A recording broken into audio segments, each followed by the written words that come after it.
সমুদ্র সৈকতের বালুচরে রাখা হচ্ছে সদ্য জন্ম নেয়া কাছিম ছানা। বালুচরে রাখতে সব কাছিম ছানার গন্তব্য একই দিকে, ছুটে যাচ্ছে সমুদ্রের নোনা জলে।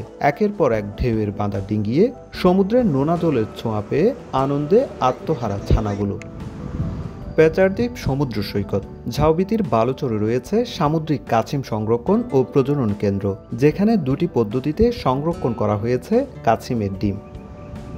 একদিন দুদিন করে ৬৫ দিন পর বালুচর থেকে বেরিয়ে আসছে কাছিম ছানা, তাও আবার একটি দুটি নয়। একই সঙ্গে বালুচরে গর্ত করে সংরক্ষণে রাখা ৩৫০টি ডিম ফুটে বেরিয়ে আসে কাছিম ছানা। মা কাছিম থেকে ডিম ফুটে যাওয়ার আগ পর্যন্ত দেখভাল করে রাখে কাছিম সংরক্ষণকারী আব্দুল লতিফ। ডিমগুলো ওইখান থেকে সংগ্রহ করে আমরা হ্যাঁচারিতে রাখি। ওইখান থেকে ২ মাস হয়তো বা ৭০ দিন ৭৫ দিন এর ভিতরে বাচ্চাগুলো ফুটে যায়। তখন বাচ্চাগুলো নিয়ে আমরা সমুদ্র অবমুক্ত করে দিই। বিকাশে কম খরচে ক্যাশ আউটের লিমিট বেড়ে ৫০,০০০, প্রিয় এজেন্টও ২টা।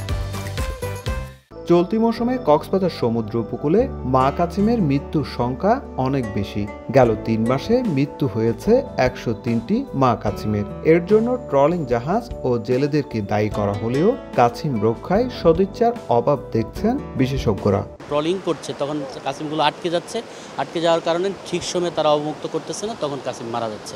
নেটের মধ্যে আটকে যাচ্ছে, তখন ওখানে কোনো ধরনের টার্টেল এক্সট্রুডার যে ডিভাইস সেটা ইউজ করা হচ্ছে না। স্থানীয় সরকারের সদিচ্ছা লাগবে, আমাদের যে সরকারি এবং বেসরকারি যে সংস্থাগুলো আছে তাদের সকলের প্রত্যেকের স্বতঃস্ফূর্ত অংশগ্রহণ লাগবে, সদিচ্ছা লাগবে।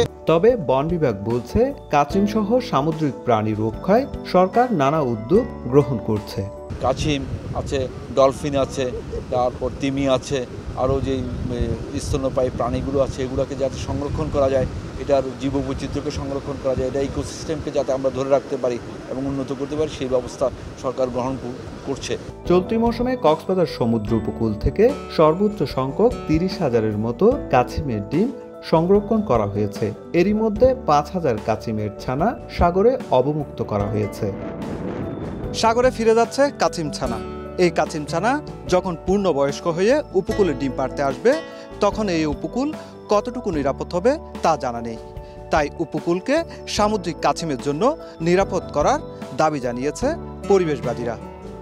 সুজাউদ্দিন রুবেল, সময় সংবাদ, কক্সবাজার।